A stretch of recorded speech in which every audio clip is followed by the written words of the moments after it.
Jack of all trades, master of one. Welcome to Temple Builders Carpentry. Temple Builders, we problem solvers. Temple Builders, safety first. Okay, Temple Builders, today we talking about Jack of all trades, master of one. I don't like the phrase Jack of all trades, master of none. Okay, I think you need to have at least one trade or craft that you master in your lifetime. Okay, and that takes approximately about 10 years at least. Now, you want to have realistic expectations. Okay, you can master 2 crafts. That'll be even more beneficial. However, you got to think about the learning curve now. And like I said, have realistic expectations. Now, we want to talk about how to make money in a modern day economy. Now, artificial intelligence and robotics will significantly disrupt the service sector by automating many customer service tasks. We got to take this in mind as we go into the future. That's why I believe that construction or carpentry or any trade like that is pretty safe for a minute, okay, until AI and automation and robotics advance or evolve. Now, I got a list right here of the different jobs that AI could replace by 2030. I'm gonna give you a few of them, okay? I'm gonna give you a few of them. Right here we got assembly line workers, delivery drivers, cashiers, fast food workers, and retail workers, okay? Now, construction workers are not affected so negatively immediately, okay? Neither are nurses or doctors, okay? With those occupations, they still desire, let's say, empathy and compassion, like a nurse or a doctor. And then with construction, you still need that hands-on, that human touch, okay? Now, AI will evolve, okay, and then eventually those occupations too will be replaced. Now let's move on. Now, I am not rich. Okay, that's definitely a no-no. Okay, y'all look at my videos all the time. You can tell that I am not rich. Now, but I can give you advice on a cash flow. Okay, I am making money in my craft. Now, for y'all that's just beginning, okay, this will help you out. Now, I'm operating from a low-income neighborhood. They probably make between 25K and 60K. So this is the perspective that I'm coming from. I'm gonna give you my methodology that I use to make money. Now, in order to survive in today's modern economy, you would need to have multiple skill sets.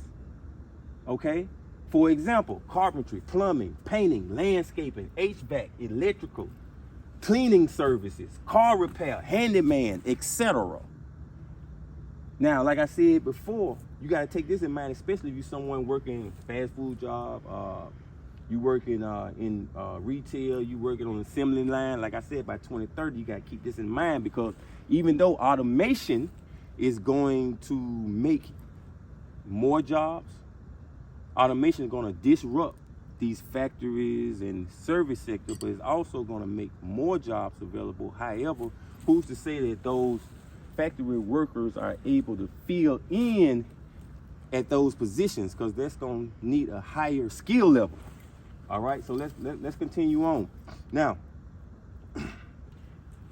as far as my methodology or what I can advise you to do when first trying to make money, particularly in the construction industry, step 1, invest in your knowledge. Okay, knowledge is power. Many skill sets don't require a college education. You can teach yourself a lot by watching YouTube videos, as you're doing right now. Also, you can read books, magazines, and you can put yourself in apprenticeship, right? You can get with your local carpenters, okay, and study up under them. And then you can branch off once you have learned enough information. However, once I was coming up as a carpenter, I was soaking up knowledge from different resources. It wasn't just one individual. One individual couldn't give me the whole encompassing amount of knowledge and discipline and principles that I needed to basically come to mastery in carpentry. Let me move on. Now,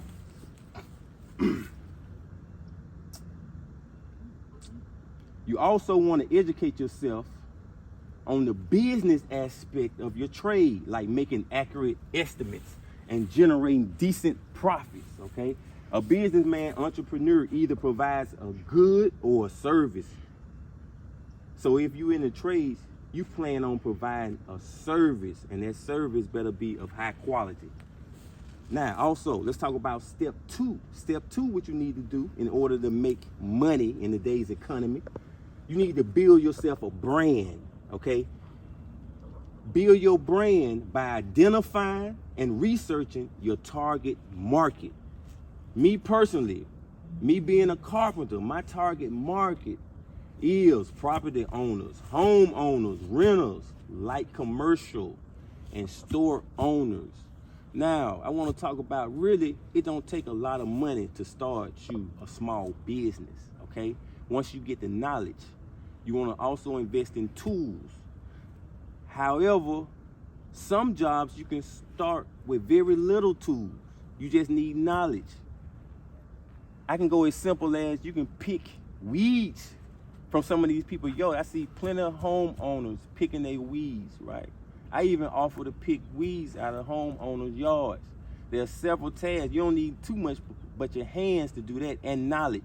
You need to know about the grass that you're looking at. Is it zoysia grass? What type of grass is this? Okay, and you need to know the grass from the weed. Let's move on. Now, your brand is the image people have of your company, and this revolves around your values, quality of work, and reliability. Step three, this is what you want to do. You want to provide multiple services in order to maximize profits at that location. That's what I want to do every time when I get a customer. I'm offering multiple services to maximize my profits. Okay, whether it's carpentry, drywall, whether it's pressure washing, whether it's painting the house, it doesn't matter, okay? Cause I don't want to leave nothing behind. Really, when you step into this game, it's a competition. I hate to tell you this, but it's the reality of it. It's competition. You got to provide affordable prices, and you got to have work that's up to standard. Let me keep on going.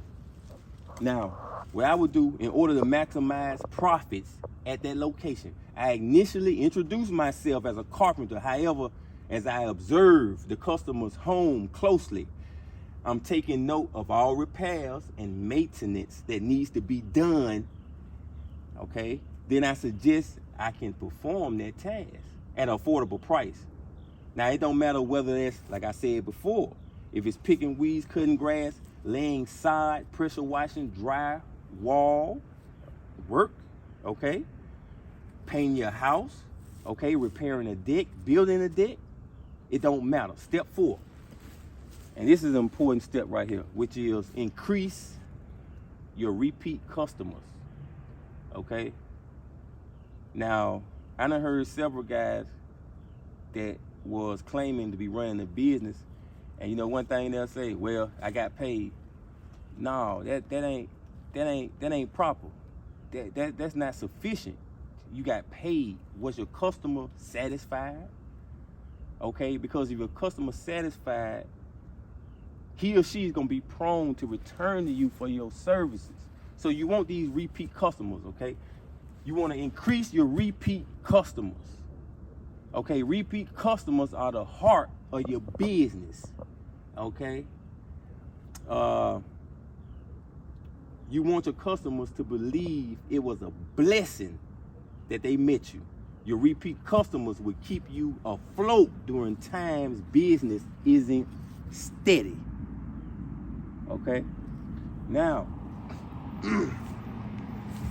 like I said before, I want to leave y'all with this. I just want to say it don't take much to start. You know, if you're a youngster and you want to start doing work around your neighborhood, okay, you got to give a little to get a little.